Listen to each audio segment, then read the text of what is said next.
last time. I forgot to click go live button. Got it. Because I'm smart like that. All right. No, I won't. Okay. Hopefully you live. Right? Wait, you won't live? Wait.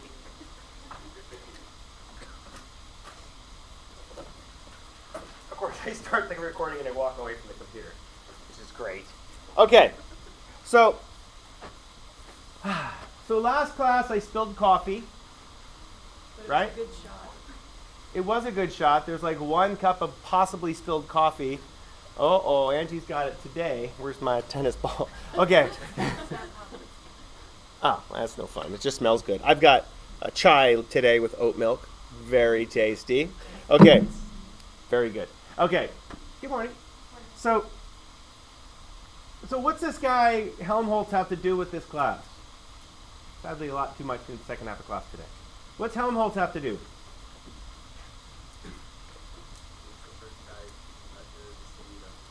The neuron. Helmholtz figured out that the neuron had this electrical possibility. I don't want to, Alan, you tripped going up this time too. Did I? Yeah, you just did right there on the third step. Wait, I didn't even feel it. You totally did. So be careful. Okay. So now, I just want to point it out because somebody missed it. It was entertaining. Public shaming actually. It's what I do. Now, but so Helmholtz figured out that every single cell in our brain has its own speed. What increases the speed of a neuron? Say it louder. No. That's physio. We don't care about that in this class. Adrenaline actually doesn't change the speed of a neuron. It changed the connections between the neurons. And that's not conditioning. That's what Pavlov was trying to figure out. Pavlov was trying to figure out that do brain connections literally grow connections between each other. I didn't really talk about this guy, but he's a part of these old white men with beards. I got all my colors back. Very happy. Who's Lashley? Everybody remember this from physio in here? Lashley believed, here's your brain. Oh, that's pretty cool. Good morning. Here, just put it so that it's not quite so sunny. We want darkness and despair. Okay. So Lashley was basically tested a rat running through a maze, which we'll talk about in just a few seconds. And then Lashley cut a part of the rat's brain. Yoink. And then what he tried to do? Say it louder. Run the maze. So Lashley said, okay, I'm going to teach the rat to run the maze, and if Pavlov is correct, and we are growing brain areas together, as soon as I cut that brain area, what should happen? It would forget, it would break the connection that it learned, and then therefore it wouldn't be able to remember. This is the metaphor that they used in Eternal Sunshine for the Spotless Mind. Right? What is that stupid movie about? Erasing the memories by breaking the connections between events in your life, so therefore you don't remember it. And what happened in the movie? Well, they sort of forgot, but what kept showing up? Like spotted memories that would come back. The memories wouldn't go all the way away. They forgot most of the stuff, but all of a sudden a new connection would connect the memories back together again. So this is actually what Lashley found. The only thing that Lashley could do, and I apologize in advance for neuroscience, the only thing that really affected the rat was slicing the crap out of its brain. Stabby, stabby, stabby, stabby, stabby, stabby, stabby, stabby. And then the rat's like not running the maze, but what is the rat doing? If that. The more damage he did, the worse it got at the maze. But it turns out it got bad at doing everything else too. So what did he do? He ruined the rat. Couldn't find memory anywhere in the brain.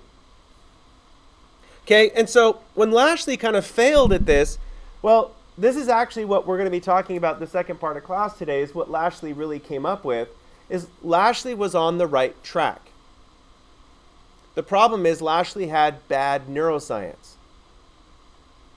1940s, 1950s neuroscience, he could not find what's called, anybody know what the word's called?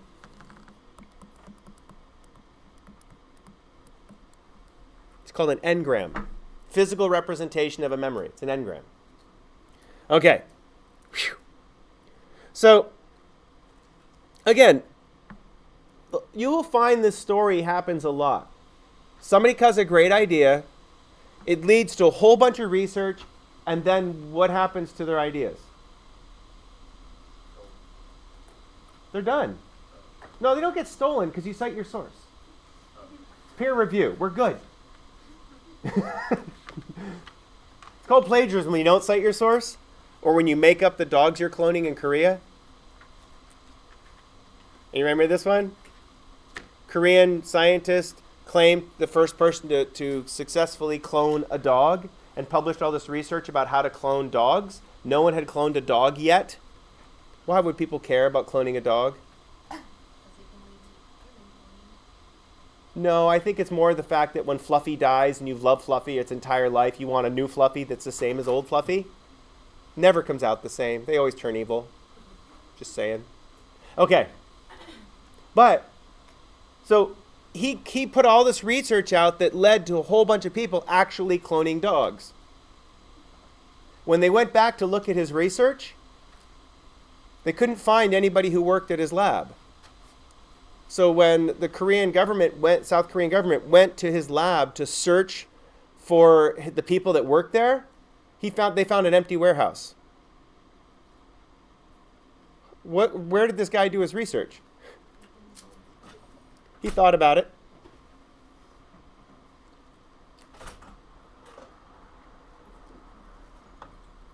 Must have been someone coming in that door. Oh, it was. Okay. Where did he do his research? He made it up. He made it up. Just made it up. Fake data, fake results, fake pictures.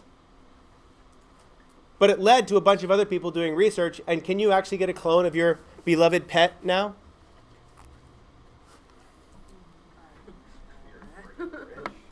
Ah, yes, it does cost a lot of money.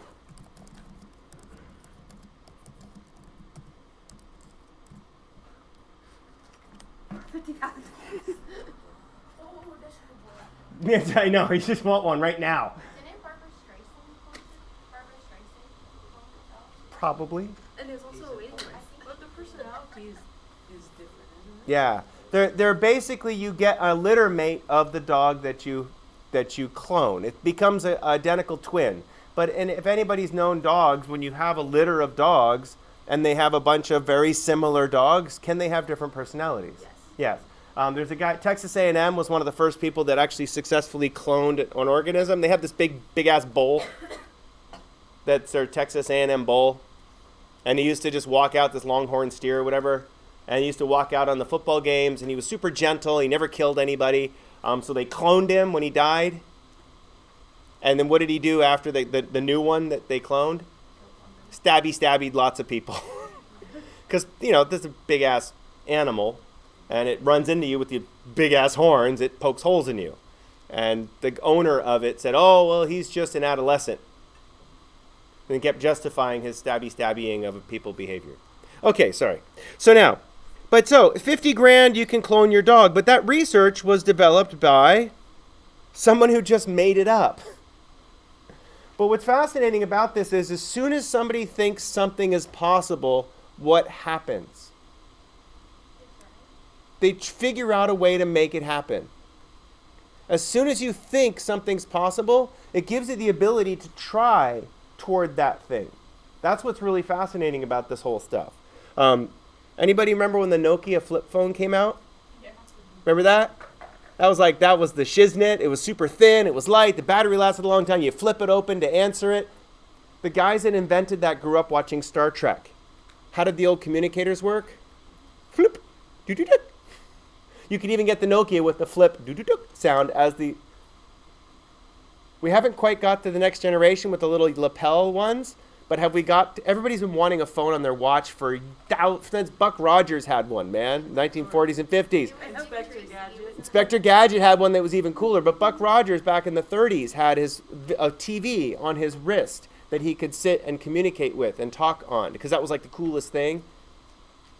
We got that. Yeah, pretty much.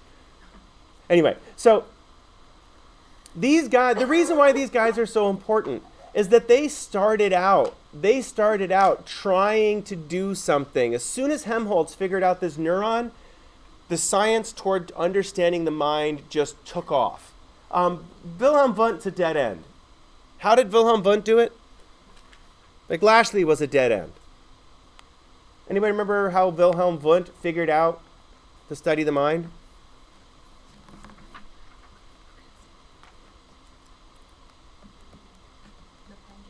Yeah, he's literally having people watch a pendulum swing and having them guess the frequency of the pendulum swinging.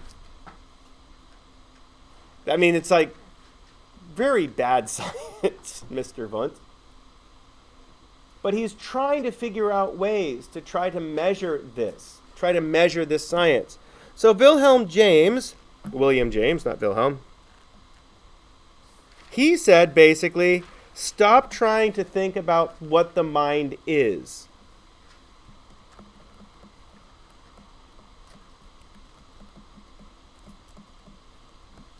And actually, James was not interested in psychology at all. He was not a psychologist. He was a medical doctor. Anybody remember what he's known for?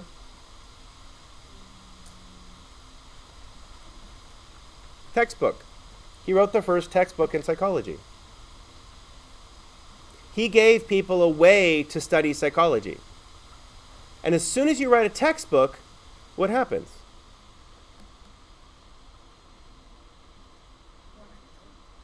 Well, wait a second. Who reads textbooks? No. Faculty. You guys don't read textbooks. Stupid. I like reading. You have to read textbooks. You have to read textbooks because some irritating faculty read the textbook, got all fired up and giggly about it, and wanted to share it with you. Yeah. Yay! Okay. But at the same time is that James wrote a textbook. The textbook gave faculty a way to teach psychology to students. It set up this thing called the paradigm.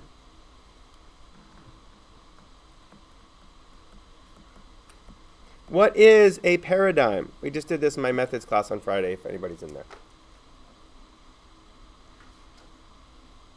What's the word paradigm mean? Don't say 20 cents. Yeah.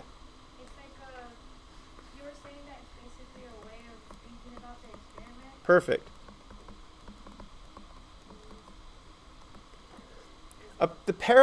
When I say the word paradigm, what I'm saying is it's a way of thinking about something. So when we talk, before it was philosophy on science. Ugh. It just doesn't work. You can't study this yet. But then William James set the paradigm. By writing a textbook, everybody studied it the same way. By the guy making up the stuff about cloning dogs, people started developing a paradigm, a way to study cloning. It doesn't really matter that James didn't study psychology, but he set the paradigm. And so he kept asking a very simple question. What does it work?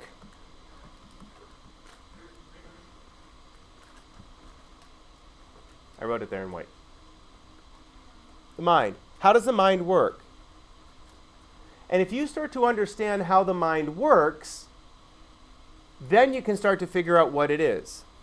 So as opposed to studying its structure, what is the mind, they started studying the function. How does it work? If I understand how it works, I can figure out what it is. Okay? This is super simple, super awesome. These guys. I remember years ago, I took a history of psychology class. And in my history of psych class, the professor talked all about Mr. Tolman, Edward Tolman. Tolman this, Tolman that, Tolman this, Tolman that. As soon as that class was over, what happened to the memory of that guy? Gone. Forever. I saw his name in the book. And my brain goes, creak.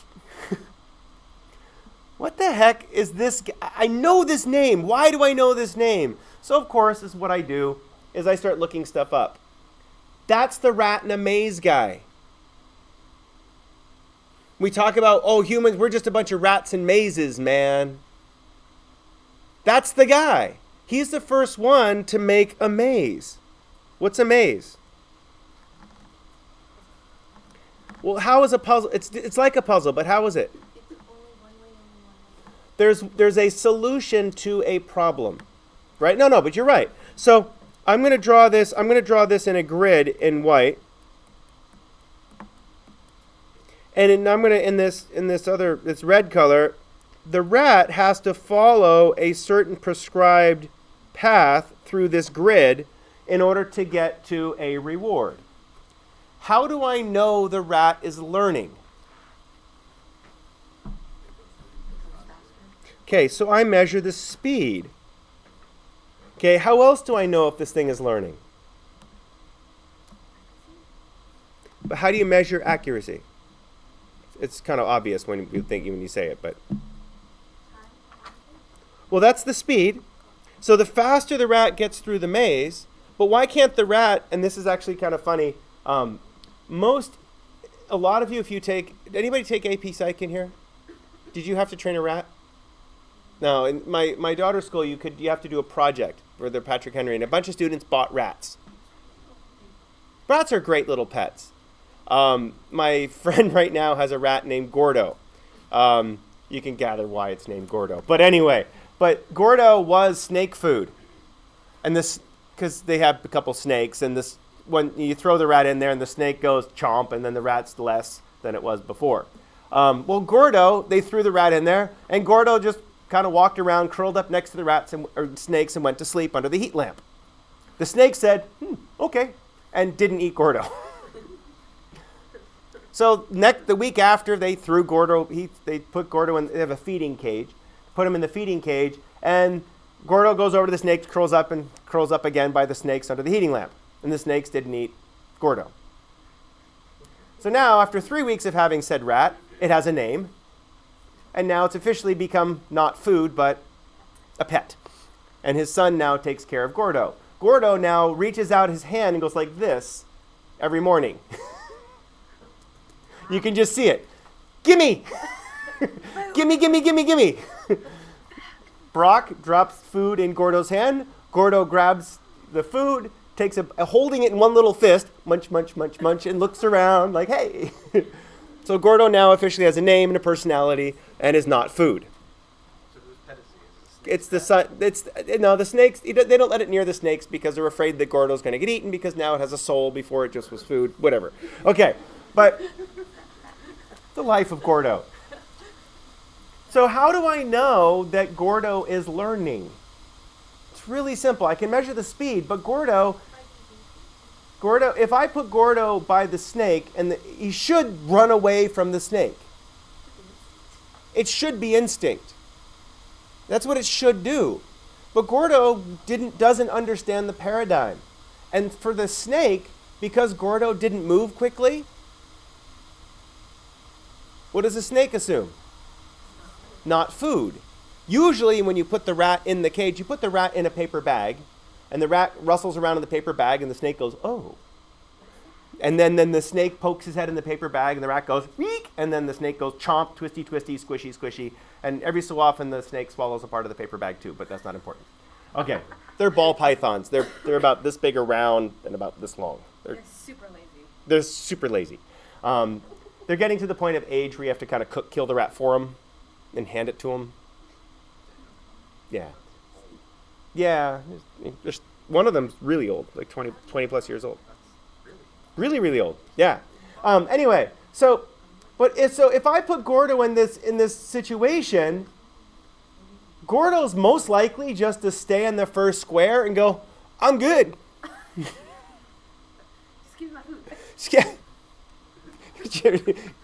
Because it does this with its fingers, and it's really cute. Hello, doesn't have an opposable thumb, but Video. whatever. Yeah, he's terrible with his phone. He has an iPhone like 4. Okay. Brad does? No, my buddy Jim, who's the athletic director at Southwestern College, and he has an iPhone 4. Good. That somehow adds up. Okay, now, but so what if the rat just sits in the front and so its speed is infinite? Or the rat decides to jump over the top of the maze. How do I know whether the rat's actually learning the maze or figuring something else out? Yeah. Well, not observation, but what are we going to observe? Define behavior that I'm observing. That's the thing. The rat is going to engage with the maze. It's going to go into it. Define that as a measurement, though.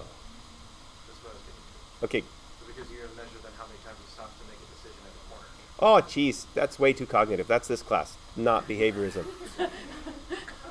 How many times you make a decision? I make 70,000 decisions every second. Yes, you're looking for the time he stops. He looks around, goes, which way do I go? No, I don't look at the time. I look at this.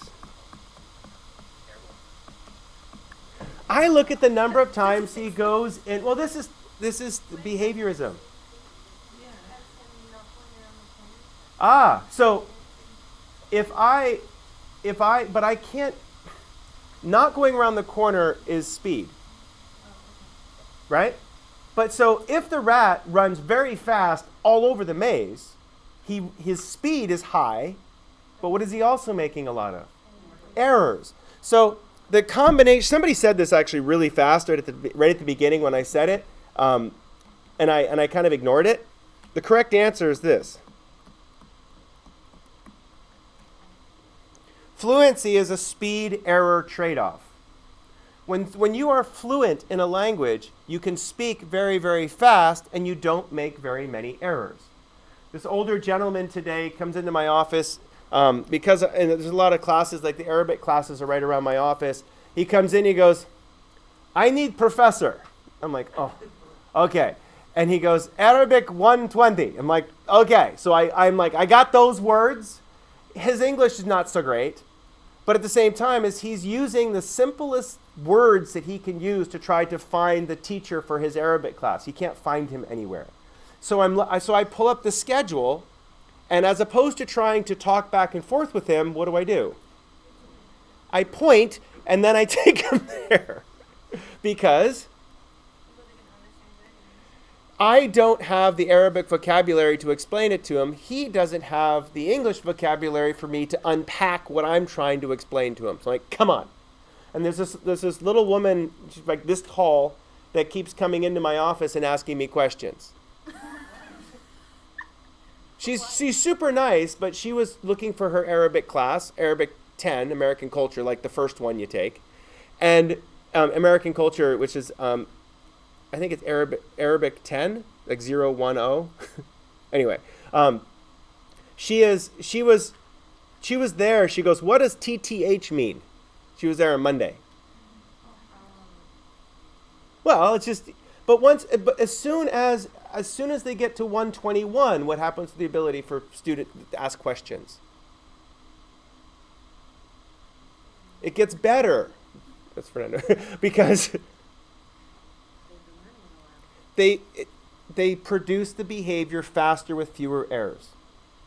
Okay, so the reason I said what you said before is that that's a fluency. So what Tolman did, I still can't remember his name, okay?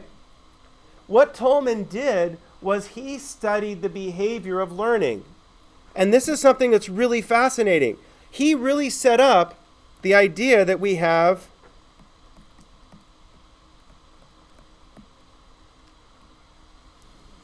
mental maps.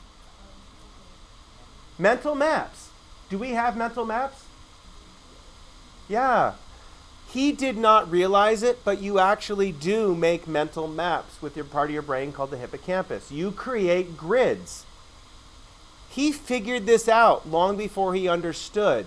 And he figured out, and then he made rats mazes with grids to test the rat's ability to navigate through these grids. And the rats were able to navigate through the grids extremely well. So he said, you create mental maps. This set up the paradigm. This set up the paradigm that we understand today as cognitive science. It drifted a little bit for a while. Doesn't this guy look like the Phantom of the Opera? I was Googling that this morning because it's what I do.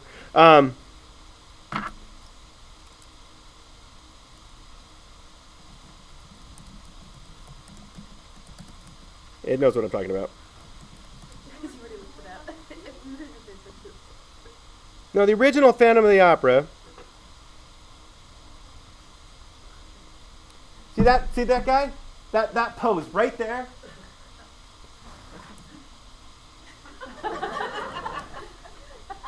You see it, right? Looks like that guy like 30 years later. Yeah, like after a bad weekend. More like a bad Yeah, I had I'm feeling fine now, but this morning was brutal because we had vegan chili with roasted cauliflower. I always have a food hangover after Super Bowl. Really? Food hangover because it's usually eating too much of something, and this time it was vegan chili and buffalo roasted cauliflower. So cauliflower and buffalo sauce and put them in the air fryer, and they fried them. Oh, Oh, that sounds good. it was so good. I even ate ranch dressing. Don't tell anybody. I'm not live streaming that. Okay. I just did. did. Yeah. Okay. I have full disclosure. I ate ranch. Okay, now. So, Mr. Thorndike came up with this, watched Tolman's do his work, and thought about mental maps. So he set to test it. He tested this using a puzzle box. He even put his daughter in a puzzle box. Ooh, cool. Okay, he even put his daughter in a puzzle box. A puzzle box is very simple. Okay? If you actually look at Thorndike's pictures of his puzzle boxes, it looks like he's a complete moron. So we're not going to show you his real pictures. But basically, has anybody ever been to an escape room in here? Done one of those? Okay? That's a puzzle box. What do you have to do to figure out how to get out? You have to find clues that lead you to the ultimate solution of getting out of the box. That's what Thorndike did, except Thorndike didn't like rats. He had a cat. Meow. Cats aren't gonna do smart. Yes, they will. Really? Cats will do anything for food. You can train a cat to do anything for food. Don't feed it for a day. Guess what happens? It'll poo on your pillow. But after that, my roommate used to mess with my cat all the time, and my cat would, every time he left his door open, would poop right on his pillow.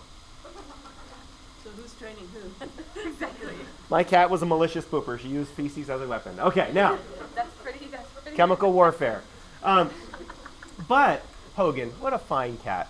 My wife, when she first came over to my house, my cat looked at her and then peed on her jacket. Like, looked at her, like, This is my human. this is my human, you get away from my human.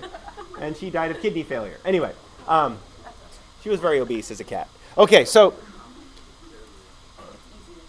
Mr. Thorndike snagged his cat, stuck him in the box, and what he did, and this, I'll just put this up really quickly, in the box of his said cat, he had a string hanging down. This is really important. When the cat pulled on the string, it opened up a trap door and the cat got food. So this puzzle box, so he had the cats do lots of crazy things. He started out with a string pull. Why would he start with a string pull?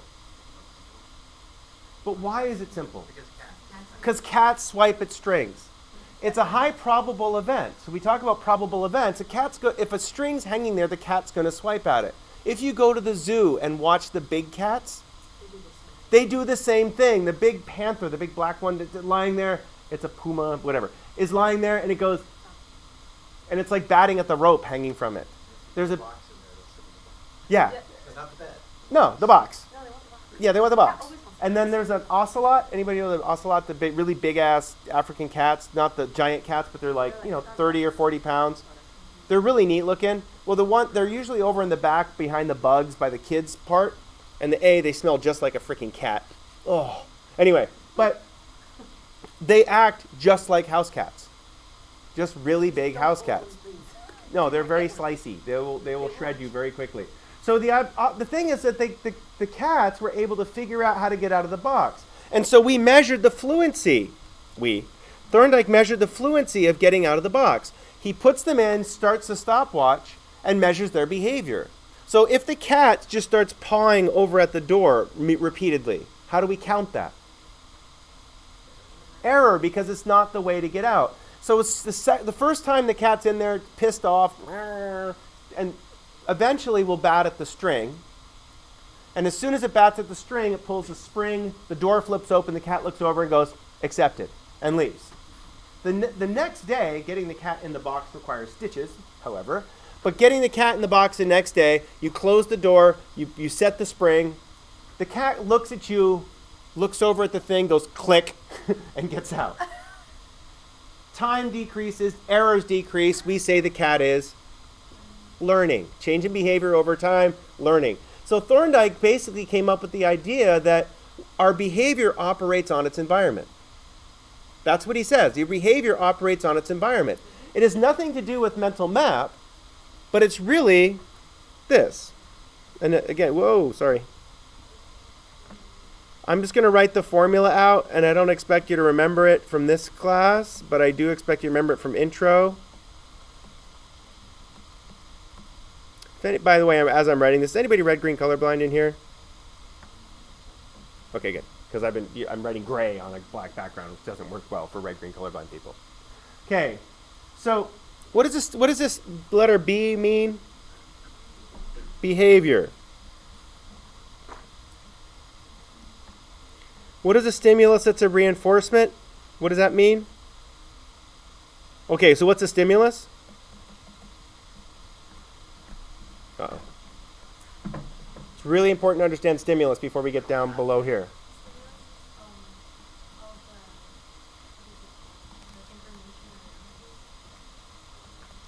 We used the word Umwelt. Did I write that before? Okay.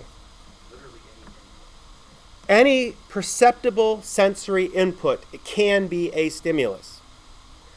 So I like the puzzled look. Any sensory, Umwelt means the sensory world around you that you're aware of. Someone with, like myself, with attention problems, walk slow, Dana. Okay. Anybody with attention problems, when you hear like a car went by, right when I said that? Or like when I see her teeter out, she's very, very dizzy today, so that's why I'm like, when she walks out. Anything in your perceptual world around you is your Umwelt.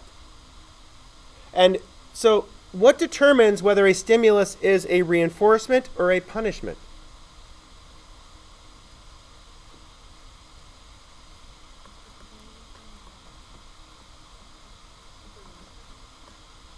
Hold on. So what determines whether behavior is a reinforcement or a punishment? Whether it increases or decreases the result of behavior. Yeah, the effect on behavior. And so what Thorndike came up with, and it's actually, his language is a lot fluffier than this. This was modified a couple years later.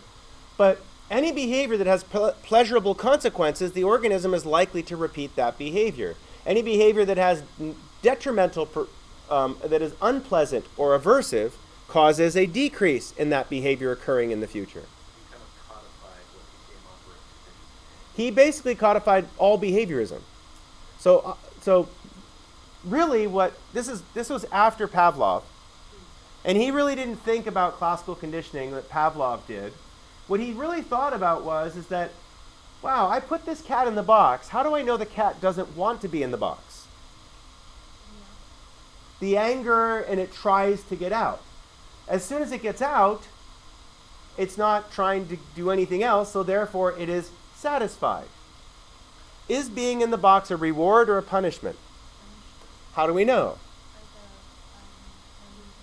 The increasing getting out behavior. But the same thing is you put we have one of those have a heart traps. You know, the ones that you catch wild animals in, usually a damn skunk. Anyway, and that you set it up and then the animal goes in it and the two doors close down. And then you can carry it somewhere. Relocate it. Pam Lawless, she was one of our, she was a administrative secretary for years. she's a big animal rights person. She runs a greyhound rescue. She's a wonderful, wonderful person. She lives out in very east. What's right after you get past Acorn Casino? What's that town? That's Macumbar Boulevard. Boulevard. She lived in Boulevard. Okay. She had a bunch of greyhounds that she had rescued over the years. Anyway, there was skunks all over campus. And the grounds people were ready to start killing them because, we get here in the morning and a student gets raped by a skunk. It doesn't go very well, and whatever. So she decided to go trap them. And she put them in her car, well, wrapped in a towel because they won't spray wrapped in a towel, right? No one told the skunk that. And her car was just El Funko forever because of that skunk unloaded onto the towel in her car. She didn't get the car totaled. It was a flood rescue car anyway. She bought it after a flood in Louisiana, like a Mitsubishi Raider, like a little Jeep. She goes, that thing had been submerged, and she got it, and everybody told her not to buy it, and it's still running now. And that was like 2000, no, that was 96, 95 when she got it. Yeah, it's an indestructible little car. It decided to survive the ocean. We accept your challenge, and we'll continue on. Okay. I have to ask her when if that. She needs to sell it back to Mitsubishi. I feel like A lot of those cars that were built in the late 80s actually were made, like the little Toyota pickup trucks. Late 80s to mid 90s, old Volkswagen Bugs. You can't kill them. They're just awful, but they don't get worse. There you go. Okay. So it's a good bug. Okay, so reinforcements do what? What symbol's in front of the reinforcement? There's no plus, no S. They're all stimuli. So positive. I don't like the word positive, negative when talking about operant conditioning, but you don't care. We're not talking about this semester. So we say reinforcements always increase behavioral probability. They have a positive effect on probability. Punishments, what's the symbol in front of punishment? Negative. So punishments always have a lowering effect on behavioral probability. So this idea that Thorndike came up with led to the giant forehead of psychology. He has the biggest forehead in psychology. B.F. Skinner. Are we sure about this? Yes. We tested this. Yes, I will guarantee. Adler was bald, so technically, so this is biggest forehead with a hairline. Okay. Even up into his death, he had a giant forehead. Okay, but he founded what's called radical behaviorism. Now, again, I'm sorry for this being boring, but you got to know this to go on in the class because the rest of the class makes so much more sense understanding this. Okay? But Skinner said all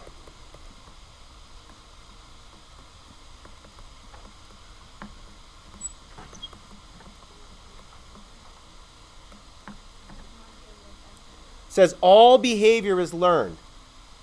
All behavior is learned through the law of effect.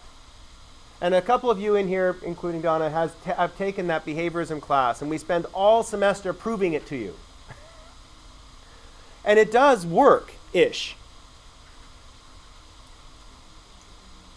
All behavior is learned through what?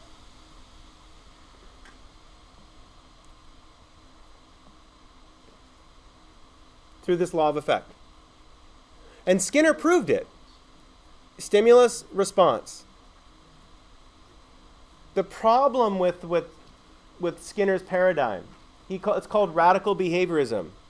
Skinner died in 1992. And when Skinner died in 1992, the push for radical behaviorism lost its king. Why does Mac keep changing stuff? What's missing at Mac right now? Steve Jobs. It's the same thing as if Elon Musk ends up blowing himself up, launching himself into space, or testing one of his little Tesla trains he really wants to build. Yeah, let's go under LA at 200 miles an hour in a Tesla. That's a good idea. There's no earthquakes there. Have you seen all the videos of them sleeping in Teslas as they drive themselves? Yeah, one drove under a pickup truck. I mean, under a flatbed trailer once too. Scraped the top of the person that was sleeping in the car off. So, good luck with that. My father-in-law's got a Subaru with the speed sensing cruise control and lane sensing. It is so relaxing to drive that thing in traffic. Seriously. It is so, it's like we drove up to LA and you're holding onto the steering wheel and you have your feet near the pedals like you normally do in the cruise control, but it keeps the distance. Someone cuts in front of you, it slows down. Someone speeds, it's amazing. You get out of the car and you're like, I'm not tired at all. Adaptive cruise is just like a Yeah. game changer. Our van pretty much just has, let's hold on to the steering wheel for dear life because I'm going to drift out of any lane, any moment, at any time. I got new suspension. I've got new suspension. It'll be there. As soon as I get the next parts in the mail, it'll be installed next week. Anyway, it's just special. When you hit a bump, it's like, wah! Get back. There we go. I like it. Okay. So Skinner, just keeping this up, Skinner really loved the radical behaviors and stuff. But as soon as the king dies, all the people that were following him kind of woke up and walked out of the rat lab and said, what else is there to study? And a paradigm shift occurred. And the paradigm shift occurred because of these damn things right here. This is a picture of one of the first mass-produced microcomputers. But you know what the first microcomputers were used for? Predicting election results. They fed a bunch of numbers into one side, and then what happens inside of a computer? But crunchy is not scientific enough for us. It's psychology. Yeah, well, I'm a scientific psychologist. So there's a grid inside this computer. And the grid inside this computer is very big because we can make the lines very small. Okay? And what happens is it sends electrical current on one pole and sends another electrical current on the other pole. And wherever those two electrical current lines up, it forms a circuit. Follow this? So if I dump a whole bunch of numbers going through one and dump a whole bunch of numbers going through the other, a pattern shows up. I read that pattern, and that pattern produces a new result. Okay? It's not, well, how many processors does this stupid phone have? Hey Google, how many processors do you have?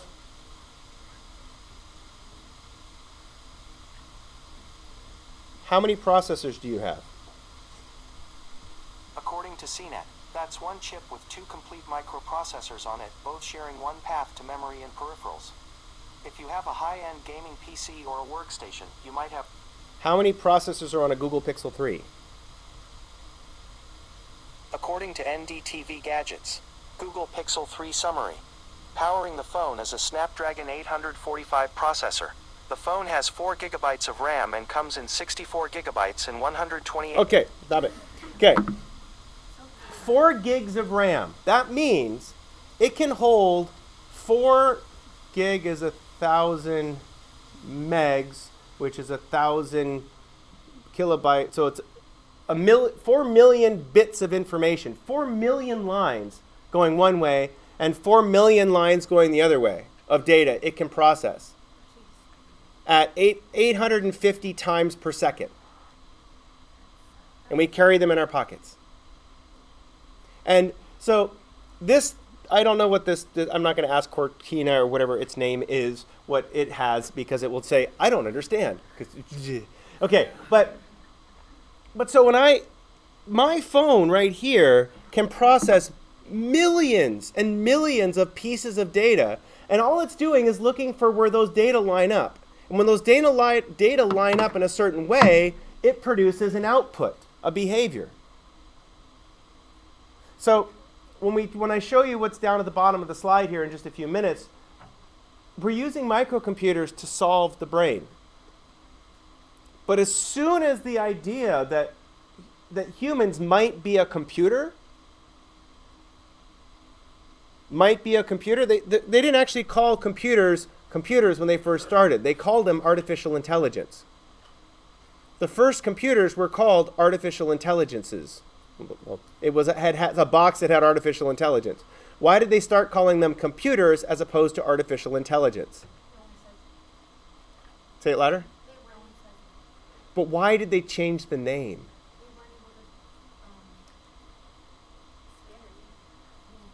That's it.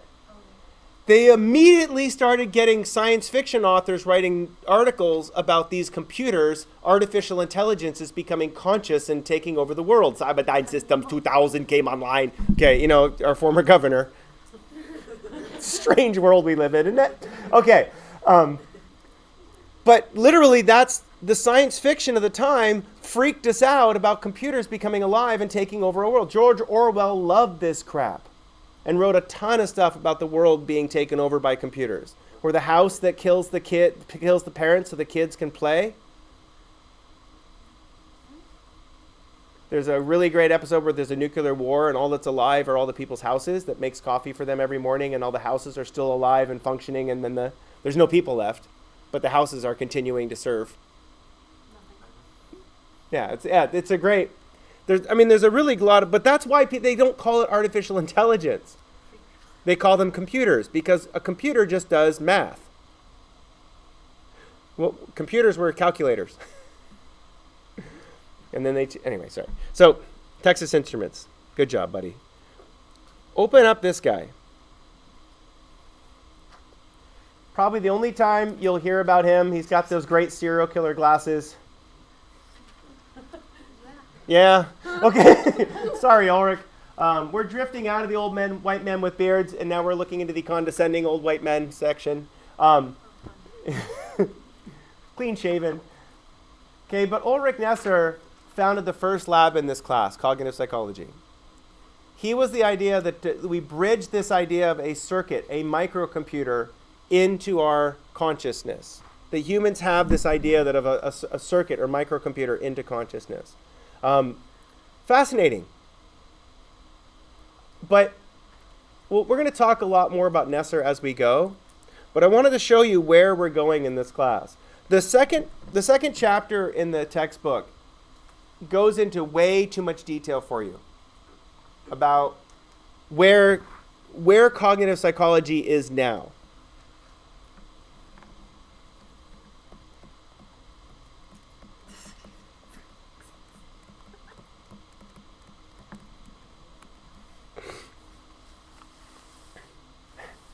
Okay, so We're going to break down neuropsychology, cognitive neuroscience, and cognitive psychology. no, because we're going to start at cognitive neuroscience where it started.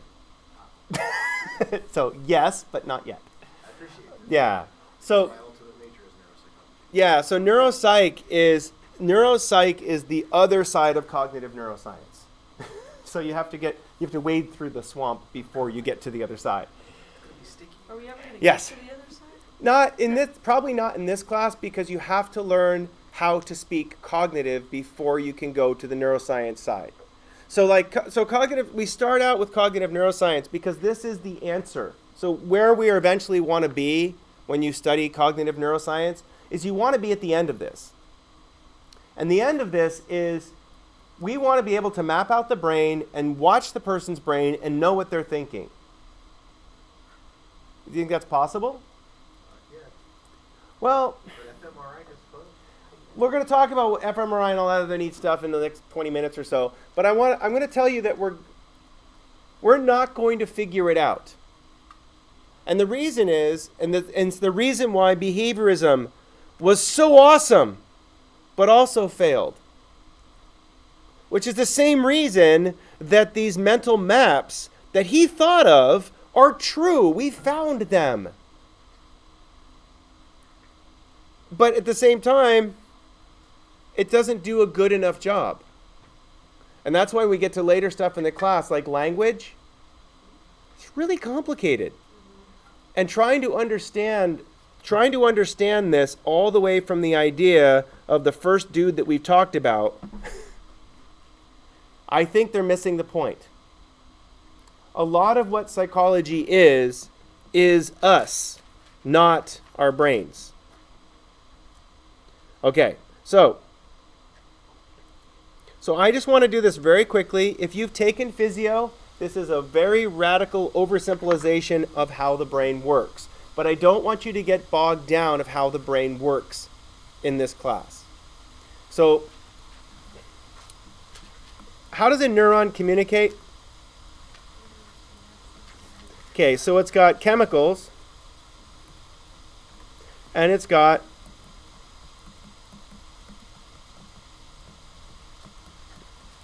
Google's telling me how the brain works. Thanks, Google. Okay, here's a diagram of how the brain works. So, you have 86 billion neurons. Some lady counted. Okay, 86 billion of these things. Each one of these neurons creates electrical impulses. Every electrical impulse, we draw them like this. Each one of these is a week of my physio-psych course. Anyway, or a whole 6 weeks in a neuroscience course. Okay, each one of these causes a quanta.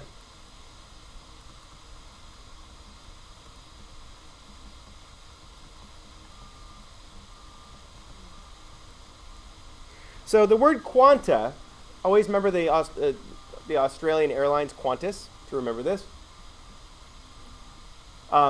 Every electrical impulse causes a quanta.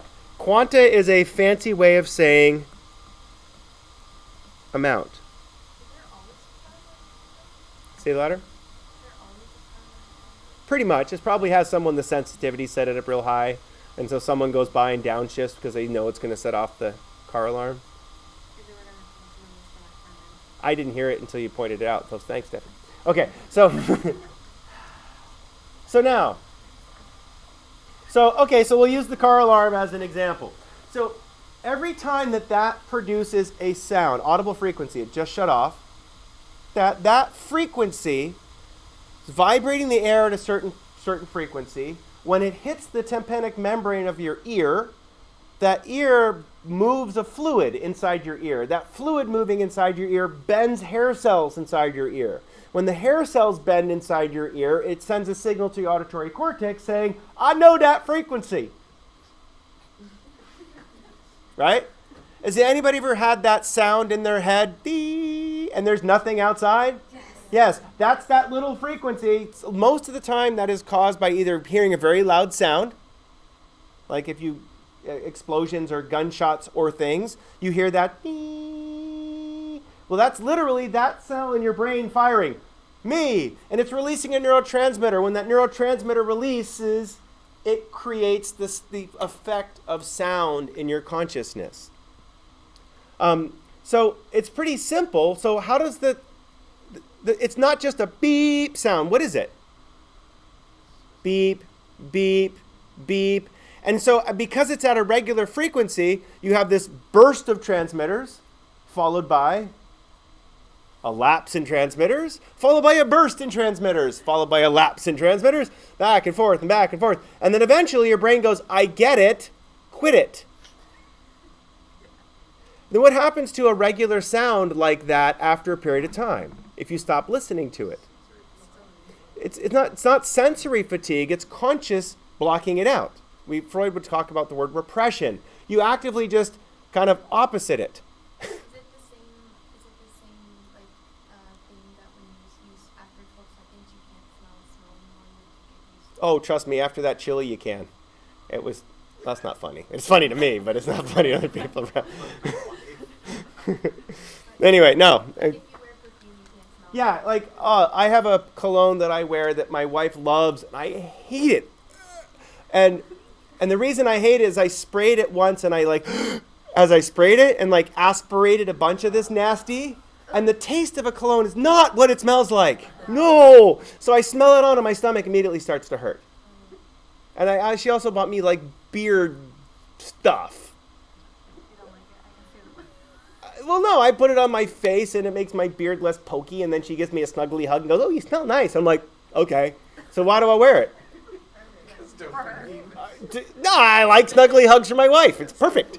Not that I'm recording that because it's embarrassing. Moving on. Okay. But But the idea, the whole point of it is that whenever any sort of electrical impulse occurs, a certain amount of neurotransmitter is present. Now, over time, the quanta changes based on the electrical impulses, based on the need. So there is change here. You habituate and sensitize transmitters. You get used to the sound. We have a ceiling fan above our bed, and it pretty much runs 24/7. It's never really. I remember it broke once, and like it's 2 a.m. All of a sudden, my wife and I wake up. It's too quiet. It's not hot. It's too quiet. Just without that sound, and even though right now it goes tick, tick, tick, something on there is making a ticky sound. What happens to it? It becomes a part of my normal consciousness, and I don't notice it unless I wake up and my stomach hurts because of eating vegan chili. And then I listen to the tick, tick, tick, wondering why my stomach hurts. But again, it's because these electrical impulses are affected by the quanta of transmitters coming down the pipe on the other direction. So transmitters are released that affect the electrical impulses, which affect the transmitters being released. 86 billion neurons. Okay, so in order to understand exactly how this works, you really can't. Because how big's a neuron? Fairly large. Very tiny. No, well, they're big relative to some kinds of cells, but they're very, very tiny. They're very, very tiny. And so to try to understand how this works, we talk about these.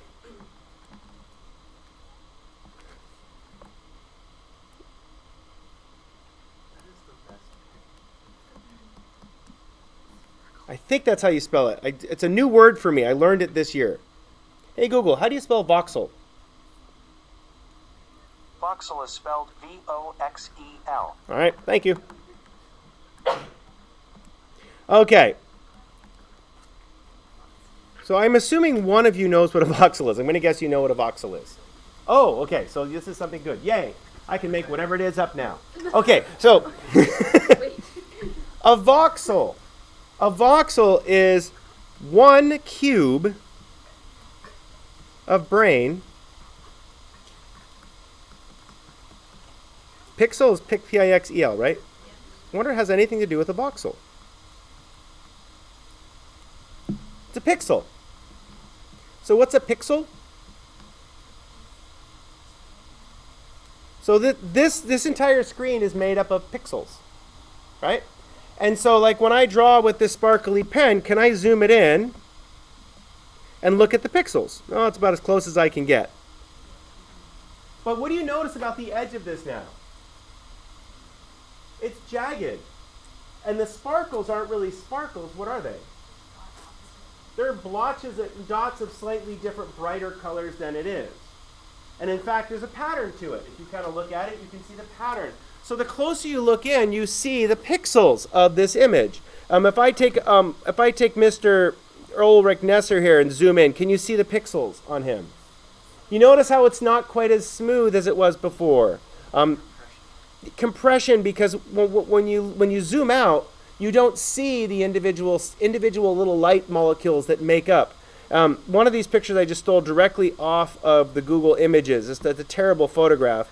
And you can see the pixels around his eyes, and you can actually see, like right around here, you can see the pixels around of his beard. The edge of where his beard is not great compared to where the black is on the thing. Okay, so a voxel... I'm zoomed in too much to Mr. James. Now he's smoking a blunt, whatever. Okay. So a voxel is an area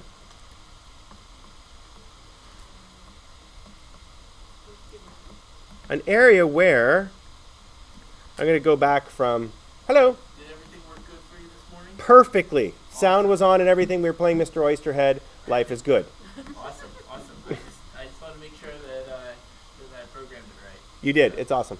I double checked it or triple checked it, but I just wanted to make And sure. both channels were working too. So whatever gremlin you ungremlined, it worked great. Awesome. Cool. Thank you.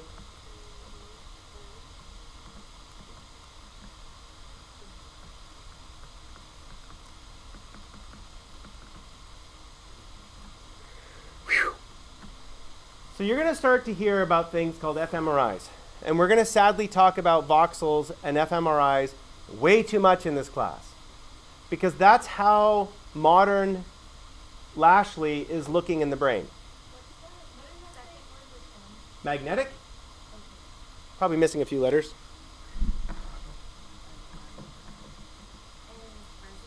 Yeah, resonance.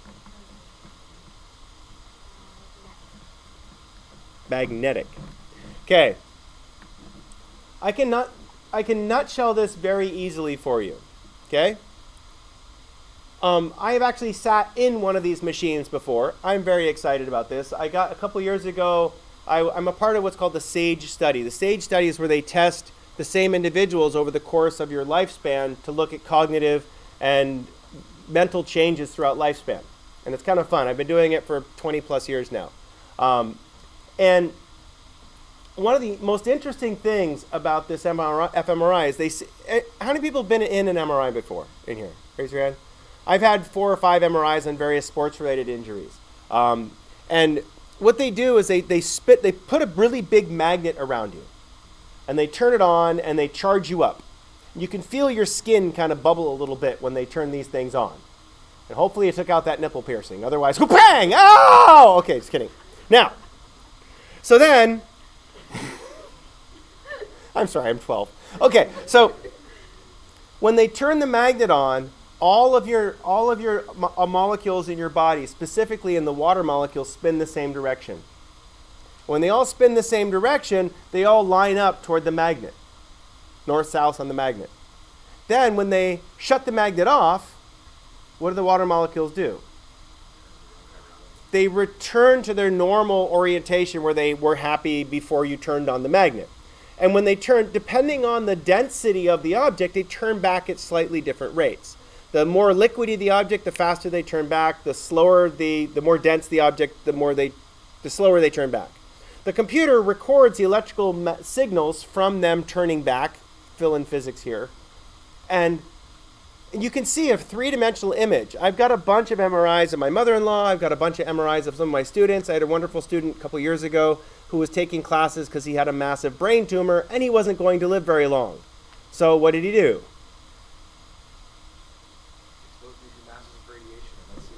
No, he said, I'm good. No, there's no radiation fMRI. It's not dangerous. Okay, and he basically did a bunch of brain scans, and then he came to class. All of his friends graduated high school. They went to college, so he's going to die in a month or so. So what did he do? He went to college. Why not? I mean, he could lay at home and be sad that he's dying of brain cancer, or the family didn't have resources to travel. So, that would be the ideal thing. It's like, go to Vegas and let it ride. But, yeah. So anyway, so he came and he made it about halfway through the semester, and then he stopped coming. And I got a notice that he had passed away. But I have his MRI. He let me have it. Okay?